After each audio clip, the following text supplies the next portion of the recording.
नमस्कार मित्रांनो, आपण पाहत आहात जनतेचे प्रश्न नेत्यांची परीक्षा म्हणजेच तोंडी परीक्षा.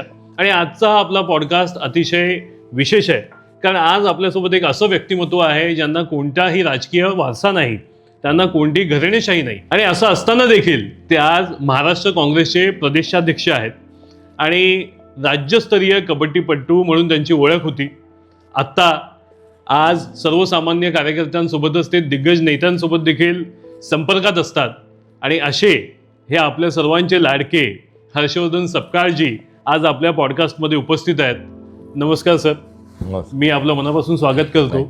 आणि आज मी आपल्याला जनतेच्या मनातले 10 प्रश्न विचारणार आहे.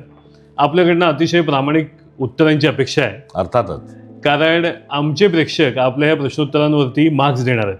क्या तर बात. आपण सुरुवात करूया तोंडी परीक्षेला. मी परीक्षा म्हटलं की जरा फक्त घाबरतो, कारण मी काही हुशार विद्यार्थी नव्हतो, मी विद्यार्थीच होतो. जरी मी डबल ग्रॅज्युएट झालो असलो तरी परीक्षा म्हटल्यावर माझ्या अंगाला काटा येतो. तो सगळ्यांचाच येतो सर. पण आजचा सर माझा पहिला प्रश्न आहे की राज्यस्तरीय कबड्डीपटू बंटी सकपाळ म्हणून आपली ओळख, आणि त्यानंतर आज थेट तुम्ही महाराष्ट्र काँग्रेसचे प्रदेशाध्यक्ष म्हणलात.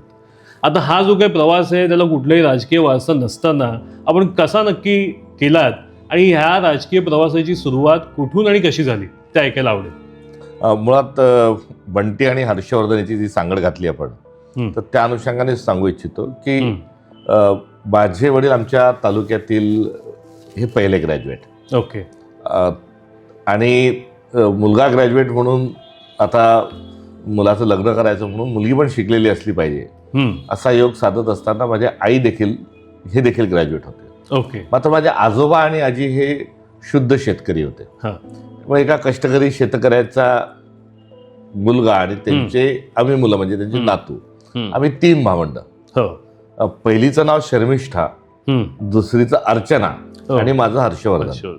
पण हे 3 नावं सुशिक्षित दाम्पत्यांची 3 मुलं म्हणून आमची अशी नावं आली. त्यावेळेचा तो ट्रेंड होता, तो अनिल, सुनील, बाळू या स्वरूपाचा होता. तर अनिता, सुनीता या नावं ती आमच्या पिढीची किंवा बहिणीच्या पिढीची होती. आता हे आमच्या तिघांच्या भावंडांची नावं आमच्या आजोबाजींना काही घेता आली नाही. बरोबर. कारण शर्मिष्ठातला पोटफोड्या यामध्ये त्यांची जरा थोडी अडचण व्हायची. अर्चनाचा रफार आणि हर्षच्या वेळेस सोडलेली हवा वर्धनच्या वेळेस काही भरता यायची नाही. बरोबर. त्यामुळे आमच्या तिघांची नावं ही माझ्या आजी आजोबांना घेता येत नव्हती. असा माझा परिवार, म्हणजे तो थेट शेतीशी मातीशी जोडलेला हा जोडलेला. आणि त्यानंतर मला सार्वजनिक जीवनामध्येच जास्ती ओढ, त्यामुळे क्रीडांगणात मी जास्ती रमलो. सर्वांना तेव्हा माध्यमं जी होती ती कुठलीच नसल्यामुळे शहर तेव्हा आमचं बुलढाणा आहे फार छोटं, तेव्हा गावातल्या 100% घरातली 100% लोक ओळखणार असा एक वावरमध्येच मी माझा त्या परिवारात जन्म, त्या गावामध्ये मी लहानचा मोठा झालो. आणि जसा मी कुमारावस्थेत आलो तसा मी क्रीडांगणाकडे आणि व्याख्यानांकडे थोडं जास्ती वळलो. ओके. आणि मग क्रीडांगणाने मला घडवलं, माझं शरीर घडवलं. जे टीम बिल्डिंग असते, टीम वर्क असते, कबड्डी सांघिक खेळ खेळलो, त्यामुळे टीम वर्क, टीम बिल्डिंग आणि टीम स्पिरिट ही संस्था तिथे आली. व्याख्यानं असतील किंवा हा शिवशाहू फुले आंबेडकरांचा, महात्मा गांधीचा, गाडगे महाराजांचा, तुकडोजी महाराजांचा विचार हा मला खूप अपील झाला. आणि त्यातून मी कुमारावस्थेतून मी युवा अवस्थेमध्ये आलो. त्यामुळे क्रीडांगण, सामाजिक कार्याची ओढ यातून मी घडता घडता अपघाताने मी राजकारणात आलो. आणि राजकारणात अपघाताने येत असताना माझ्या मागे युवकांचं संघटन होतं, विचारांची थोडी स्पष्टता ही नेतृत्व मार्गदर्शक होतं याच्यामध्ये. या सर्व प्रवासामध्ये अनेक मार्गदर्शक अर्थात आले. कधी एकलव्य म्हणून मला गुरु भेटले, तर कधी थेट माझं बोट धरून मला मार्गदर्शन करणारी यामध्ये मला गुरु भेटले. या सर्वांमधून मी जिल्हा परिषदेमध्ये उभा राहिलो. आणि जिल्हा परिषदेमध्ये अवघड अशा मतदारसंघात उभा राहिलो. जाती दंगलीची पार्श्वभूमी होती. मात्र त्या परिस्थितीमध्ये मला सर्वांनी मिळून, सर्व जाती धर्माच्या लोकांनी मिळून मला कुठलाही माझ्याजवळ आर्थिक पाठबळ नसताना किंबहुना माझा पहिल्या निवडणुकीचा निवडणूक खर्च 14,500 या निवडणूक खर्चात मी निवडून आलो. अरे बापरे. आणि मी थोडा हलका उमेदवार आहे, मतदारसंघ अवघड आहे. हा. खूप त्यावेळेस लोक उभे राहिले. कोणी सिरियसली घेतलं नाही आपल्याला तेव्हा. सिरियसली घेतलं नाही, डिव्हायडेशन जास्त जास्त झालं. झालं. त्याच्यामुळे एक तिथे अपघातानेच आलो आणि अपघातानेच निवडून आलो असं म्हटलं तरी मला चालेल. पण ती पहिली संधी होती. मात्र ती पहिली संधी होती. माझं गाव त्यात नव्हतं. जाती धर्माच्या पलीकडे मला सर्वाधिक मतं ही मिळाली. तो एक लोकशाहीचा खूप चांगला संस्कार झाला. कारण अलीकडच्या काळात लोकशाहीचा संस्कार देखील फार विचित्र होत चाललाय. मतदानाची प्रक्रिया ही क्लिष्ट होत चाललेली आहे. बरोबर. पैसा फेक तमाशा देख नावाचं वगनाट्य निवडणुकांमध्ये हे आता पाहायला मिळत आहे. आणि अशामध्ये लोकप्रतिनिधी निवडून येत असताना त्याला निवडून येण्याच्या अनुषंगानं आनंद असेल, मात्र तो एक सुखद धक्का जो असतो किंवा मतदानाच्या प्रक्रियेमध्ये विरोधक का असेना एक सभ्यता असते. माझ्या विरोधक जे होते ते माझ्यापेक्षा अर्थात मी फार वयाने छोटा असल्यामुळे मी त्यांच्या पाया देखील कुठे प्रचार आमदारासमोर झाल्यावर कुठे आविर्भाव नव्हता, कुठे शिवीगाळ नव्हती, असा कसा येत नाही वगैरे हा अहंकार नव्हता. तर एक नम्रता होती. त्यांच्या वाकून त्यांना नमस्कार करणं अशा पद्धतीचाही एक त्यावेळेचा जो संस्कार मराठी मातीतला होता तोही. तुम्ही तुमच्या विरोधकांची मनं तेव्हाच जिंकली होती असा दावा मी त्यावेळेस नाही म्हणू शकत. मात्र निवडून आल्यानंतर उत्तर आयुष्यामध्ये माझ्या विरोधात जे पहिल्या निवडणुकीत उभे होते या सर्वांनी मात्र बरं झालं आम्ही पडलो आणि तू निवडून आला हे मला सांगितलं. याच्यातले आम्ही जे 3 प्रमुख उमेदवार होते आजपर्यंत मला कधी सांगण्याची संधी मिळाली नाही. यामध्ये जे 2 नंबरवर जे होते ते डॉक्टर दयान दिवान नावाचे एक डॉक्टर होते. एक फार फायर ब्रँड एक नेता अशी त्यांची ओळख होती.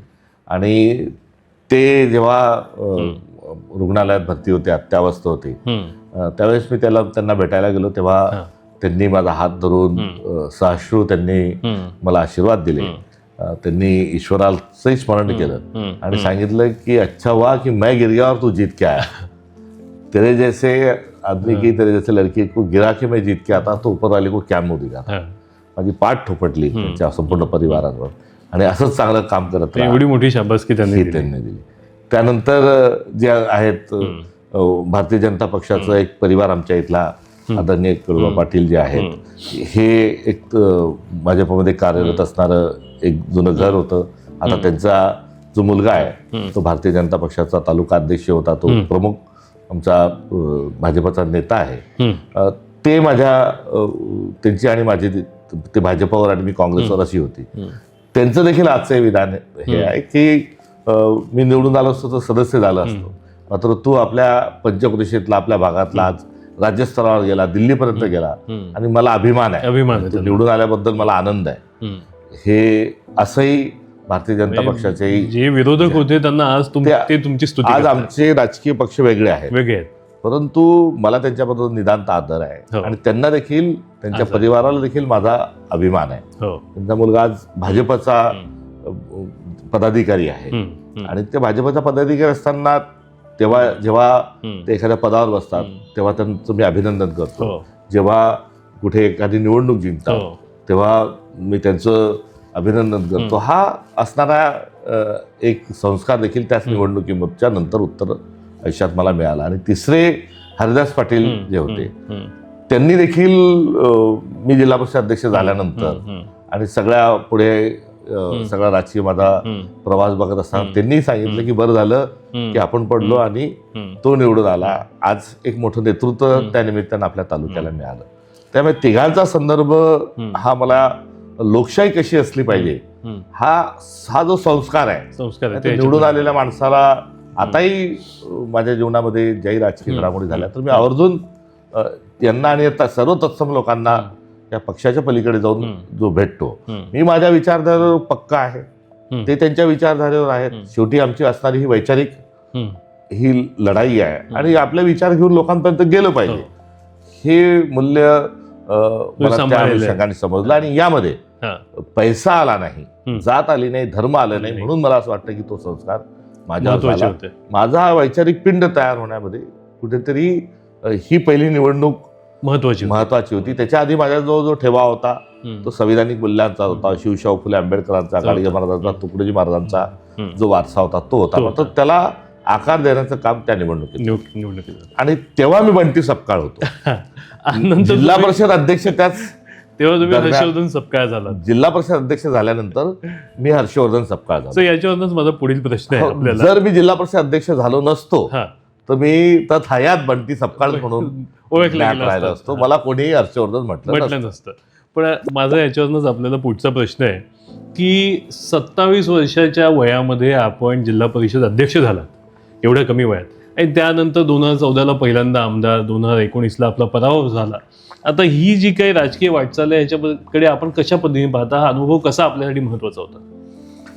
या सर्व मध्ये सगळ्यात मोठा मला अनुभव जो मिळाला तो हा सगळा जाणून घेण्याचा, समजून घेण्याचा अनुभव हा मिळाला. आणि यामध्ये पुस्तकातले शब्द जे आहेत त्याचा अर्थ जीवनात असतो, तो अर्थ हा मला बसला. आणि यामध्ये जो भारताचा जो DNA आहे, हा DNA नेमका आपल्या संविधानात आपण त्याला जोडलेला आहे हे माझ्या हे लक्षात आलं. आणि माझ्या पक्षाचाही जो DNA आहे तो याच मातीतला असल्याचंही निदर्शनास आलं. म्हणजे विविधता में एकता ही भारत की विशेषता ही स्लोगन आहे, मात्र ती कशी आहे, तिचा अर्थ काय आहे, लोकांचे जनजीवन कसे असतात, मात्र प्रेम, आदर, आपुलकी, जिव्हाळा आणि एकतेचा जो मंत्र आहे तो कसा आकार घेतो, कसा साकारतो. तुम्ही अतिशय चांगली मांडणी करताय, पण राजकारण्यांनी ह्या सगळ्या मूल्यांची माती केली असं लोक म्हणतात आणि आजकालच्या महाराष्ट्रातल्या राजकारणामध्ये ते पाहायला मिळतं. तर हे खरोखर म्हणजे ही परस्पर विरोधी भूमिका आहे का? हो, हे निश्चित. कारण जे आपण ऐकतो, आपल्या इतिहासाकडून ऐकतो किंवा कुठल्याही धार्मिक ग्रंथामध्ये आपल्याला ज्याचं दर्शन होतं किंवा जे मोठे नेते महामानव होऊन गेले त्यांच्या आत्मचरित्रातून जे आपल्याला मूल्य सापडतं, त्या सर्व गोष्टी आज आपल्याला प्रॅक्टिसमध्ये ते आढळून येत नाही. त्या राजकारणातच नाही तर त्या कुटुंबातही तशाच आहेत, त्या कुठेतरी हरवत चाललाय.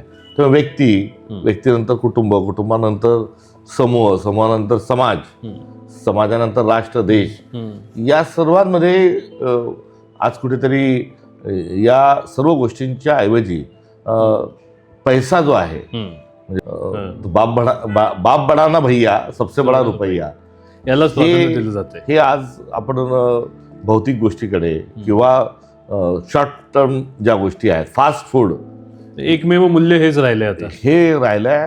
मात्र टिकणार नाही. आज जरूर याच्या कुठेतरी आपण बाजूने आपल्या सगळ्या गोष्टी या दिसतात, याच्या विळखा आपल्याला पडलेला दिसतोय, मात्र हे टिकणार नाही. आणि जे स्लो आहे ते स्टेडी आहेत. आणि स्लो स्टेडी जे आहेत त्यांची क्वालिटी ऑफ लाईफ आणि क्वांटिटी ऑफ लाईफ ही चांगली असल्याचं निदर्शनास येतं. जे सगळे वेगवेगळे मापदंड आहेत विकासाची, विकास हा काही पैशात मोजला जात नाही. बरोबर, आपण हे दिल मांगे मोर, हॅव मोर, अजून जास्त पाहिजे. आता जे सर्व पॅरामीटर्स आहेत, जसा मानव विकासाचा निर्देशांक, ह्युमन डेव्हलपमेंट इंडेक्स असेल, हॅपीनेस इंडेक्स असेल, हंगर इंडेक्स, या सगळ्यांचा जेव्हा आपण विकासाचा विचार करतो तर ही शाश्वत मूल्य ज्या ठिकाणी आहे त्या ठिकाणचा विकास हा आपल्याला अधिक आढळतो. कुठेतरी तुम्ही ही आठवण करून देताय का की आत्ताची जी सरकारमध्ये बसलेल्या मंडळींची परिभाषा विकासाची एककेंद्रीय आहे? त्यांच्या आणि आमच्यामध्ये जो वैचारिक फरक आहे तो फरक याच्या मुळाशी आहे. याच्यामुळे कारण आम्ही जो समाजवादी स्वतःला आम्ही म्हणून घेत आहोत, समाजवाद हा काही काँग्रेसचा एकाधिकारी असं नाही. बरोबर. तर हा याला एक मोठी संत परंपरा आहे, बरोबर, याला एक मोठी आध्यात्मिक परंपरा आहे. काही वर्गाने सांगितलंय की मुठभर लोकांच्या हातात धर्मसत्ता, राजसत्ता असली पाहिजे. फासिझम काही लोकांनी सांगितलंय. मात्र गौतम बुद्ध असतील, महावीर असतील, बसवेश्वर असतील, संत कबीर असेल, चक्रधर स्वामी असतील, संपूर्ण आपला वारकरी संप्रदाय असेल, गाडगे महाराज, तुकडोजी, महात्मा गांधी असेल, यांचा जो आध्यात्मिक ठेवा आहे हा समाजवादाच्या अनुषंगाने कुठेतरी आपल्याला हा जोडता येतो. आणि अस्पृश्यता मानणारे, स्त्री पुरुष समानता नाकारणाऱ्या, वर्णव्यवस्था स्वीकारणारा हा जो विचार आहे, हा विचार आपल्याला आजच्या या आमचे जे विरोधक आहे, आज सत्तेमध्ये जे फार हवी झालेले आहेत, हे त्याचे वारसदार आहेत. आणि आम्ही या समाजवादाचे वारसदार आहोत आणि त्यामुळे आमचा हा असणारा वैचारिक तंट आहे. निश्चितपणे म्हणजे काँग्रेसचे प्रदेशाध्यक्ष ह्या पद्धतीने सामाजिक मूल्यांबद्दल बोलू शकतात हे ऐकूनच मला आपल्याबद्दल आदर वाटतोय, पहिली गोष्ट. पण माझा सर पुढचा प्रश्न की आपले राहुल गांधींची जवळचे संबंध कधीपासून आले आणि कशामुळे त्यांनी तुम्हाला राष्ट्रीय स्तरावरती जबाबदारी द्यायला सुरुवात केली? त्यांनी कशामुळे दिली याचं नेमकं माझं उत्तर नाही. त्यांना कधी योगाला मी जरूर विचारेल. मात्र मी ग्रासरूटचा कार्यकर्ता, अनेक टप्पे टोनपे खात पुढे यावं लागतं आणि जो पारंपरिक मी राजकारणातला खेळाडू नसल्यामुळे आणि माझ्याजवळ साधनाची ही विपुलता नसल्यामुळे त्यामुळे मला माझ्या ज्या काही मर्यादा होत्या पक्षाने मला घडवलं, संधी दिली. माझ्या जे गुरु होते ज्यांनी मला या सर्व विषयांचं वळण लावलं त्याच्यामुळे मी आज इथे आहे. या सर्वांची एकत्रित गोळाबेरी. तुम्ही एकंदरीत म्हणताय की तुम्ही पॉलिटिकल स्टेरिओटाईप नव्हतात म्हणून तुम्ही कुठेतरी एक्स्ट्रा ऑर्डिनरी मेहनत घेतली असावी त्याच्यासाठी. मी मेहनत एक्स्ट्रा ऑर्डिनरी आणि मेहनत मी घेतली हे दोन विरुद्ध मी लावून नाही घेणार. कारण संघर्ष हा तुम्हाला घडवत असतो. बरोबर. आणि तुम्ही संघर्षातून बरंच काही शिकत असता. प्रसंगी हताशता निराशता ती पण बऱ्याच जणांना येते. मला हताशता निराशता नाही आली. वैराग्याचा काही काळ जरूर हा होता. मला वैराग्याच्या काळातून जावं लागलं. तर या सर्वांमध्ये तिकीट मला मिळाले, तिकीट मला नाकारण्यात आले. म्हणजे कटण्याची आणि भेटण्याची दोन्ही अनुभव माझ्या ठाई आहेत. आणि या अशा सगळ्या फ्रेममध्ये राहुल गांधींच्या राष्ट्रीय स्तरावर जाण्याचा जो योग आहे तो असा आहे की 2010ला भारतातल्या काही काँग्रेसच्या कार्यकर्त्यांना, काही तरुणांना ज्यांचे वेगवेगळ्या क्षेत्रात काम आहे त्यांना एका राहुल गांधींच्या सोबत घेण्याच्या अनुषंगानं, एक टीम बनवण्याच्या अनुषंगानं काही शोध घेण्यात आले, काही निवडी झाल्या. त्यामध्ये माझा जो पंचायत राजचा, ग्रासरूटचा आणि हा सर्वोदयचा जो बॅकग्राऊंड होता या अनुषंगानं मला त्या ठिकाणी बोलवण्यात आलं. आणि एक निवडीची एक प्रक्रिया होती ती पूर्ण ही झाली. आणि मी राहुल गांधी तेव्हा जो एक राजकारणामध्ये लोकांना आणण्याचा एक जो प्रयोग सुरू केला होता त्या सगळ्यामध्ये नवीन लोकांना प्रक्रियेत समोर घेण्याच्या त्या प्रक्रियेमध्ये मला समाविष्ट करून घेण्यात आलं. आणि पुढे मी काही दिवस युवक काँग्रेस NSYचा जो भाग होता त्यामध्ये काम केलं. नंतरच्या काळामध्ये मग मी राजीव गांधी पंचायत राज संघटन ज्यामध्ये मला विशेष रस आहे तिथे मी कार्यरत राहिलो. अर्थात या दोन्ही ज्या गोष्टी आहेत त्यात राहुल गांधींना याचा व्यासंग असल्यामुळे आणि त्यांना या सगळ्या गोष्टींची आवड असल्यामुळे त्यांचं या संदर्भामध्ये त्यांच्याशी संवाद आणि त्यांचं मार्गदर्शन या मध्ये मला स्वरूपात लाभत होतं. नंतर मी आमदारही झालो आणि नंतर मग मी अखिल भारतीय काँग्रेस कमिटीचा सचिव म्हणून पण कार्यरत होतो. 3 राज्यामध्ये मी AICC सेक्रेटरी म्हणून काम केलं. गुजरात, मध्य प्रदेश आणि पंजाब त्यामध्ये निवडणुका कुठे गुजरातमध्ये आम्ही अगदी विजयाच्या जवळ गेलो. मध्य प्रदेशमध्ये आम्ही विजय संपादन केला आणि पंजाबमध्ये सपाटून मार खाल्ला. तर असे तिन्ही पण अनुभव तिथे घेतले. आणि हे करताना मूळ जो पंचायत राजचा म्हणजे पंचायत राजच्या प्रतिनिधींचा सरपंच असतील, पंचायत समिती, जिल्हा परिषद यांचा आवाज पक्षात आणणे हा एक प्रोजेक्ट घेऊन मी 13 वर्ष तिथे काम केलं. 2 वर्ष इतरही गोष्टीत काम केलं. तर 15 वर्ष मला दिल्लीमध्ये राष्ट्रीय स्तरावर काम करता आलं. आणि या दीर्घ प्रवासात आपसूक जी राहुलजींशी जी आहे जवळीक वाढली, त्याच्याशी परिचय होता आणि त्यांना ते अत्यंत सहज सुलभ आहे. म्हणजे ते सर्वांसाठी उपलब्ध आहे आणि त्याच्या त्या सरलता सहज सुलभतेच्या अनुषंगानं मला त्याच्यासोबतही काम करण्याचा एक दीर्घ योग आला. तर माझा पुढील प्रश्न आहे की नाना पटोलेंनंतर महाराष्ट्र काँग्रेस प्रदेशाध्यक्ष म्हणून अनेक साऱ्या दिग्गज नेत्यांची नावं चर्चेत होती. आपलं नाव कुठेही चर्चेत नव्हतं आणि अचानक मला वाटतं काँग्रेस केंद्रीय नेतृत्वाने आपलं नाव जसंच जाहीर केलं. अशा कोणत्या गोष्टी आपण कबूल केल्या किंवा सांगितल्या की जेणेकरून ज्याच्यावरती विश्वास ठेवून त्यांनी ही जबाबदारी आपल्याला दिली? मी असं काही सांगितलं आणि कबूल केलं आणि मी काही खूप लॉबिंग करून वगैरे हे पद मिळवलं असं ते आउट ऑफ ऑर्डिनरी वाटतं ना, की म्हणजे एवढे दिग्गज नेत्यांची नावं चर्चेत होती, आपलं नाव चर्चेत नव्हतं त्यावेळेला. ते दिग्गज जे नेते होते हा. यांना देखील संधी मिळाली असती तर ते अत्यंत चांगलेच नेतृत्व त्यांचं होतं. किंवा मलाही करत असताना आपण जे दिग्गज नेते म्हणतात, मी सर्वांचा नामोल्लेख त्या ठिकाणी केला हो. की हे चांगले नाव आहेत आणि माझ्यापेक्षा चांगलं काम करू शकतील. त्यामुळे माझी काही त्यांच्याशी कुठल्याच प्रकारची स्पर्धा नव्हती, नाही आणि राहणारे नाही. त्यामुळे त्यांचं जे मोठेपण आहे ते अबाधित ते मला मान्य आहे. आता तिथे शोध घेत असताना माझं नाव त्यामध्ये एक होतं. ते माझं नाव कुठे खाली असेल, कुठे मध्ये असेल, पण जरी मला माहिती तुमची स्पर्धा नसली तरी आता सर्वात मोठी जबाबदारी तर तुमच्यावर आहे. नाही मी आपण जो कसे आलात हा आपला जो प्रश्न आहे, तर त्यामध्ये माझं नाव त्यामध्ये होतं. फक्त माझं नाव त्यामध्ये आहे हे काही त्याची चर्चा कमी झाली आणि त्याचा गौरवा हा कुठे झाला नाही. मात्र ती जी यादी होती त्या यादीत कोण असू शकतं यामध्ये माझं नाव होतं. मला एका गोष्टीचं आश्चर्य वाटतं की काँग्रेसनी असे जर काही ग्रासरूटचे कार्यकर्ते असे आणले, शोधून आणले किंवा चर्चेत नसलेलं नाव पुढे आलं तर ते एकदम आश्चर्य प्रवर्गात जातं. आणि भारतीय जनता पक्षाने मात्र असं जर एखादं नाव आणलं तो त्यांचा मास्टर स्ट्रोक ठरतो. हा काँग्रेसवरचा जो असणारा अन्याय हा थोडासा याची तक्रार मला मात्र या परीक्षेच्या निमित्तानं आपल्याला नोंदवायची वाटते. काही वेळेला काँग्रेसबद्दल असं चित्र निर्माण झालं होतं की कॉर्पोरेट झालेली आहे आणि कॉर्पोरेट वर्ल्डशी त्यांचं जे रिलेशनशिप आहे त्याच्यामुळे लॉबिंग हा प्रकार फार सहजतेने घेतला जात होता, जे कदाचित भारतीय जनता पार्टीमध्ये तो विषय नसल्यामुळे कदाचित हे इम्प्रेशन क्रिएट झालं असावं. पण ठीक आहे, म्हणजे आम्हाला भारतीय जनता पक्षामध्येच कॉर्पोरेट आहे असेल आणि काँग्रेसचा आपण जर बघितला शेवटी आपण ज्या वारसाच्या अनुषंगाने किंवा एक मोठ्या घरांचा जो एक उल्लेख करतो त्यासाठी शब्द पण आपण वापरतो की सरंजामशाहीतून वगैरे, तर तोही शब्द कुठेतरी अन्यायकारक आहे बघा. कारण जी नावं तोलामोलाची आहेत त्यांच्या परिवाराचं खूप मोठं योगदान आहे, किंबहुना त्यांच्या त्या योगदानाशिवाय महाराष्ट्राचा इतिहास पूर्ण होऊ शकत नाही. सहकारामध्ये महाराष्ट्राने केलेली एवढी मोठी निर्माण केलेली चळवळ, त्याच्यातून शेअरच्या माध्यमातून शेतकऱ्यांचे उभे राहिलेले कारखाने, शैक्षणिक संस्था उभं करून त्यातून शिक्षणामध्ये बहुजन समाजाला समाविष्ट करून घेणे, त्यामुळे तसं पाहिलं तर हे फार मोठं योगदान आहे. आता ते योगदान असताना कुठेतरी असं एक भारतीय जनता पक्षाने नेरेटिव्ह केलं की ही सर्व लोक म्हणजे एकदम यांचं खूप मोठं योगदान आहे.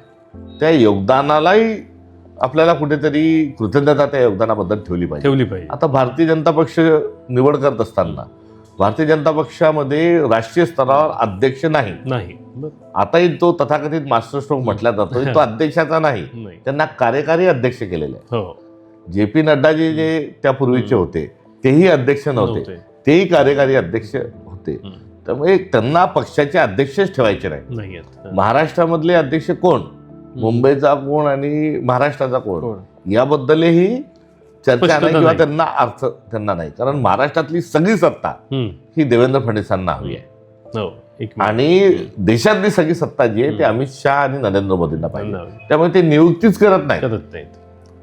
काँग्रेस पक्ष जो आहे या पक्षामधले आमचे वाद आहेत आणि गटबाजी आहेत वगैरे असं सगळं जे रंगवल्या जातं त्या रंगवल्या जाण्यामध्ये कुठे तथ्य असू शकेल, मात्र आमच्या पक्षातील लोकशाही पण त्या निमित्ताने कुठेतरी येते आणि आमच्या पक्षातला अध्यक्षाचा जो मान आहे मग तो तालुक्याचा अध्यक्ष असेल, जिल्ह्याचा अध्यक्ष असेल, प्रदेशचा अध्यक्ष असेल, राष्ट्रीय अध्यक्ष असेल, यांना अधिकार आहेत आणि यांना पक्ष चालवण्याची जबाबदारी यांची आहे. आम्ही भाजपसारखी उठसूट काय करायचं याचं काय करायचं, मग अमित शहा कोणाकडे बघून हसतात आहे मग त्याला तुम्ही जवळ करा असं आमच्या पक्षात नाही. त्यामुळे आम्ही या अर्थानं आम्ही लोकशाहीवादी आहोत आणि त्या अर्थानं भारतीय जनता पक्ष कॉर्पोरेट आहे. नाही, तुमचं प्रश्नाला उत्तर मान्य आहे. पण माझा सर पुढील प्रश्न असा आहे की सातत्याने महाराष्ट्रामध्ये काँग्रेस सत्तेत राहिली होती. आत्ता जी परिस्थिती अशी आहे की 2014-2019 दरम्यान आपले विधानसभेवरती 82 आमदार होते आणि आत्ता फक्त 16 आहेत. ती ही जी काही घसरण लागलेली आहे तर जे भारतीय जनता पार्टी आपल्याबद्दल बोलते की काँग्रेसची प्रतिमा मलिन झालेली आहे, लोकांना विश्वास राहिलेला नाही आहे, त्याच्यामुळे ही परिस्थिती निर्माण झाली, आपण काय सांगा? त्यांनी आता आम्हाला जे कमी यश मिळालं त्या यशाच्या अनुषंगाने त्यांची ही आमच्यावरची असणारी टीका आहे. मात्र पहिले सत्ता येणे आणि नसणे, मुळात आम्ही आमच्या वैचारिक भूमिकेवर ठाम आहोत. हम्म. आम्ही कुठल्याही प्रकारच्या तडजोडी केल्या नाही आणि करणार करणार नाही. नाही. त्यामुळे हार जीत जी आहे चालत राहते, आमच्यासाठी ती महत्वाची नाही. आम्ही आयडिया ऑफ इंडिया जी आमची आहे, जो भारत कसा असला पाहिजे या संदर्भातलं आमचं जे स्वप्नरंजन आहे, आम्ही त्याचाच पाठपुरावा करणार. याला थोडक्या शब्दात सांगायचं तर संविधानाचे संरक्षण संवर्धन हा आमचा असणारा अजेंडा आहे. तर भारतीय जनता पक्षाचं संविधान बदला आणि आमचं आणि त्यांचं मुळातच भांडण ना, हे आयडिया ऑफ इंडियाचं भांडण आहे. आणि त्या अनुषंगाने आम्ही कुठे कमी पडत असलो, आमचे कमी सदस्य निवडून आलो असलो तरी आज एक विरोधी पक्ष भारतभरामध्ये काँग्रेस हाच भारतीय जनता पक्षाच्या विरोधात उभा ठाकलेला एक पक्ष आहे. ही आमची असणारी ओळख आहे आणि हे आमचं असणारं कर्तृत्व आहे. यामध्ये 16 आमचे आले, खरं आहे. यामध्ये ओटो चोरीचाही भाग होता. कुठे अधिक लाडक्या बहिणी आणि वगैरे वगैरे प्रयोग त्या ठिकाणी करण्यात आले. लोकशाहीचा पराभव मला मान्य आहे. तर निवडणूक आयोगाच्या संदर्भामध्ये अत्यंत गंभीर जे प्रश्न उपस्थित झालेले मी त्याच्याकडे येणार आहे नंतर. या गंभीर प्रश्नाच्या सही वलय या आकडेवारीला कुठेतरी आलेलं आहे. आणि पुन्हा आता राजकीय अपरिहार्यता ही आघाडीची आणि युतीची आहे. हो. आणि आघाडी युतीच्या राजकीय अपरिहार्यतेचाही फटका आम्हाला हा कुठेतरी बसलेला आहे.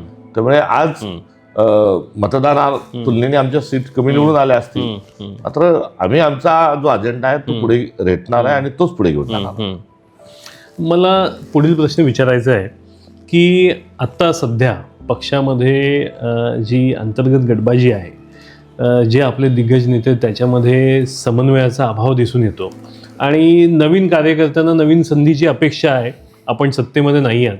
या सर्व आव्हानांमध्ये आपण आत्ता नव्याने जेव्हा नवनिर्वाचित प्रदेशाध्यक्ष आहात, तर आपण कशा पद्धतीने हा महाराष्ट्रात सध्या कमकुवत झालेल्या पक्षाला आपण बळकटी देणार आहात? आपला ॲक्शन प्लॅन नक्की काय असणार आहे येत्या काळामध्ये? नाही, आपल्या सगळ्या प्रश्नांमध्ये एकच त्याच्यामध्ये प्रश्नाचं उत्तर माझ्यासाठी ॲप्लिकेबल असं वाटतं. कारण गटबाजी आहे तशी कुठेही गटबाजी नाही, असं कुठचाही आमच्यात वाद नाही. आमचे जे नेते आहेत ते आदरणीय आहेतच आणि त्यांचं सर्वांचं पक्षकार्यामध्ये योगदान हे नियमित स्वरूपामध्ये त्यांचं सहकार्य, सहभाग आणि मार्गदर्शन या तिन्ही गोष्टी ह्या लाभत आहेत. तिकीट वाटपाची जी प्रक्रिया आमची आहे त्याच्यातही पार्लमेंटरी बोर्ड आहे, तिथेही सगळं जे आहे ते सर्वसमावेशक करण्याचा आमचा प्रयत्न आहे. त्यामुळे आणि ते पुढे पण ते होत राहणार. जरूर संख्या वाढवण्याच्या अनुषंगानं आम्हाला लोकांपर्यंत अधिक प्रभावी प्रचार हा करण्याची आवश्यकता आहे. तिथे नवीन नेतृत्व आणण्याच्या अनुषंगानं देखील आम्हाला तीच भूमिका घेऊन पुढे गेलं पाहिजे.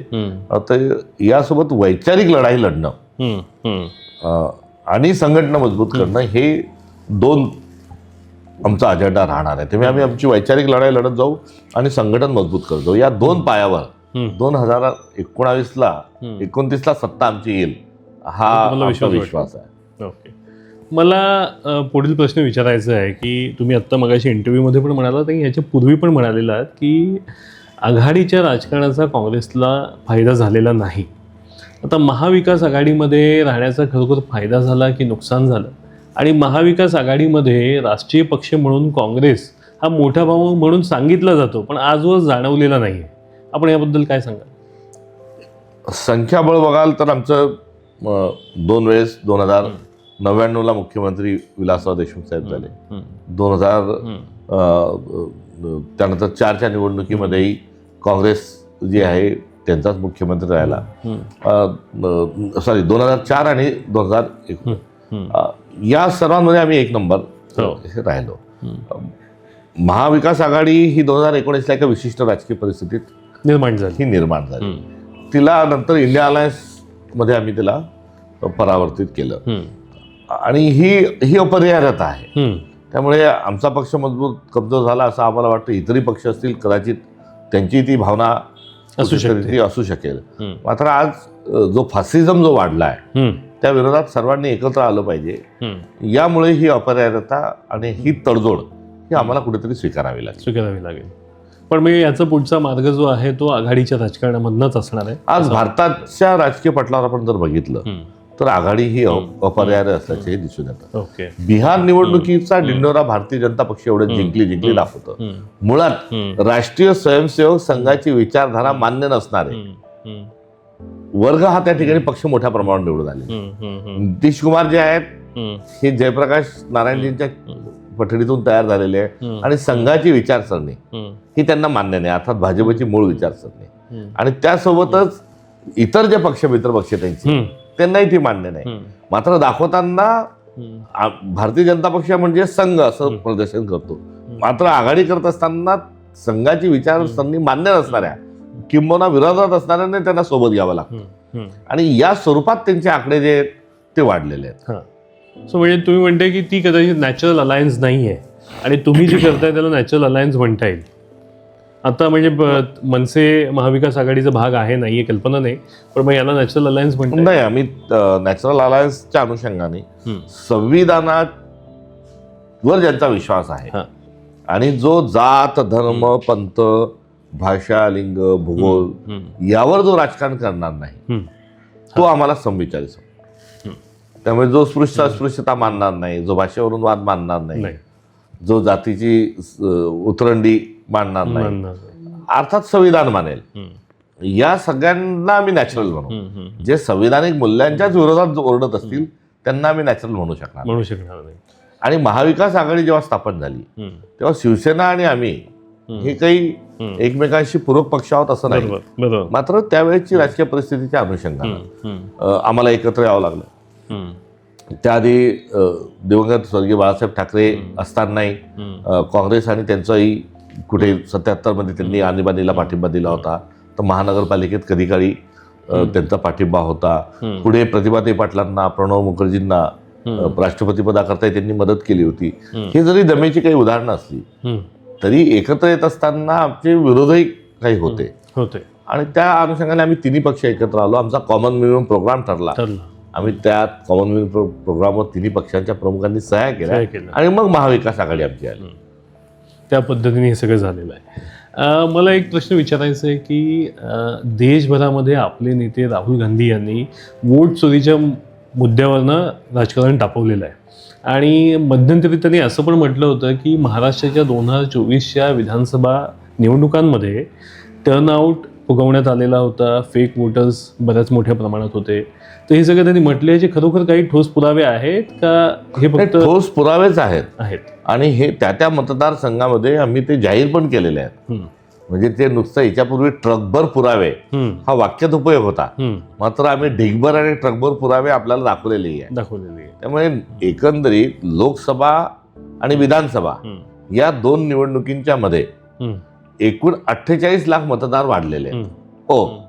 आणि लोकसभेच्या निवडणुकीत मतदान केलेले हे 48 लाख जवळपास 50 हे मतदार कमी केलेले आहेत. त्यामुळे हा घोळ 1 कोटीचा मतदारांचा हा असणारा घोळ आहे महाराष्ट्रामध्ये, आणि तो विधानसभा पुरावे आहेत. हो, त्याच्यामध्ये हा झाला मतदान वाढल्याच्या आणि कमी झाल्याच्या अनुषंगानं. जो पुरावा तो पब्लिक डोमेनमध्येच आहे. निवडणूक आयोग जे आहे ते कारभार कसा आहे, आता निवडणूक आयोग हे सगळं माहिती दाबून ठेवतोय. निवडणूक आयोगाचा गलथान कारभारचा नमुना सांगतो की आता महानगरपालिकेच्या निवडणुका लागल्यात. बरोबर. निवडणुकीचे अर्ज भरण्याची मुदत सुरू होणार आहे 23 तारखेला, आणि निवडणूक आयोग मतदार याद्या प्रकाशित करणार आहे 28 तारखेला. निवडणुकीची शेवटची तारीख आहे 30. मग 28 तारखेला तुम्ही यादी प्रकाशित करणार आहे, तर मग 23 तारखेपासून आम्ही अर्ज कसे भरायचे? मतदार यादीतला अनुक्रमांक भाग क्रमांक कसा टाकायचा? म्हणजे आधी पोरगा ते पैदा करणार आहे आणि मग बापाला पैदा व्हा म्हणणार. हे असा जो कारभार आहे त्यांचा. तर ही जी आकडेवारी आहे ही इलेक्शन कमिशन जवळच ही उपलब्ध आहे. नंबर 1. नंबर 2, डुप्लिकेट ट्रिप्लिकेट जे नंबर नाव आहेत तेही त्यांच्याजवळ ती आहेत. त्यामुळे या सगळा जो घोळ आहे हा पुराव्यांचा मोहताज नाही. ही राजकीय इच्छाशक्ती नाही किंवा सत्ताधाऱ्यांना हे होऊ द्यायचं नाही म्हणून त्यांनी हा सर्व गोंधळ निर्माण केलेला आहे.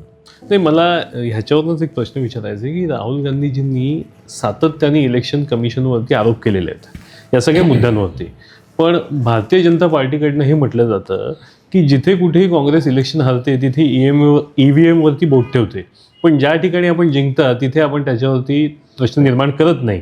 तर याबद्दल आपण काय सांगा? नाही, त्यांचा हा कंगावा आहे. मुळात आमची हरकत ही आहे की आम्ही हरकती कोणावर घेतल्या? निवडणूक आयोगावर. बरोबर. आम्ही मुद्दे उपस्थित केले, त्याच्यावर कोण बोललं पाहिजे? निवडणूक आयोग. आम्ही जे मुद्दे उपस्थित करतो ते तांत्रिक आहेत, त्या निवडणूक आयोगाने त्याचं उत्तर द्यावं. मात्र दरवेळेस निवडणूक आयोगाची वकिली करण्याकरता, आता वकिली म्हणू का दलाली म्हणू हा एक प्रश्न आहे, भारतीय जनता पक्ष का पुढे येतं?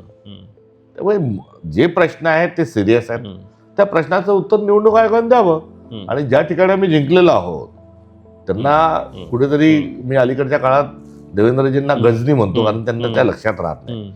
आम्ही राहुल गांधींनी दिलेल्या पुराव्यामध्ये कर्नाटकाचे देखील पुरावे दिलेले आहेत. कर्नाटकमध्ये झालेली मतचोरी देखील दाखवलेली आम्ही त्यांना दाखवलेली, हिमाचल प्रदेश मधली मतचोरी देखील त्यांना दाखवलेली आहे. त्यामुळे ते जे सांगतात त्याच्यात तथ्य नाही, त्यांना सत्यापासून पळायचं आहे म्हणून फेकम फाकी करतात. सर, माझा शेवटचा अंतिम प्रश्न हाच आहे की ज्या प्रकारे कोणतीही चर्चा नसताना आपण अचानकपणे काँग्रेसचे महाराष्ट्राचे प्रदेशाध्यक्ष झालात, त्याचप्रमाणे येत्या काळामध्ये जेव्हा काँग्रेसची सत्ता येईल त्यावेळेला आम्हाला तुम्हाला मुख्यमंत्री बनताना पाहायला मिळणार आहे का? आपण खूप लाख मोलाचा प्रश्न जो असतो तो असं विचारला राजकीय दृष्टिकोन. मात्र आपल्याला आठवत असेल की मी 10 महिन्यापूर्वी जेव्हा प्रदेशाध्यक्ष म्हणून प्रभार घेतला तेव्हा मी सांगितलं होतं की महाराष्ट्राचा भावी मुख्यमंत्री मी नाही.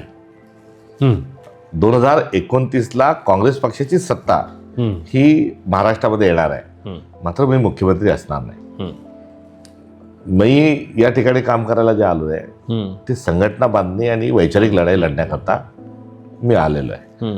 आणि ते काम मला सर्व नेत्यांना घेऊन आणि सर्व महाराष्ट्रातल्या नागरिकांना घेऊन करायचं आहे. या 5 वर्षाच्या काळात मला खासदारही व्हायचं नाही, मला राज्यसभेवर जायचं नाही, मला विधान परिषदेतही जायचं नाही.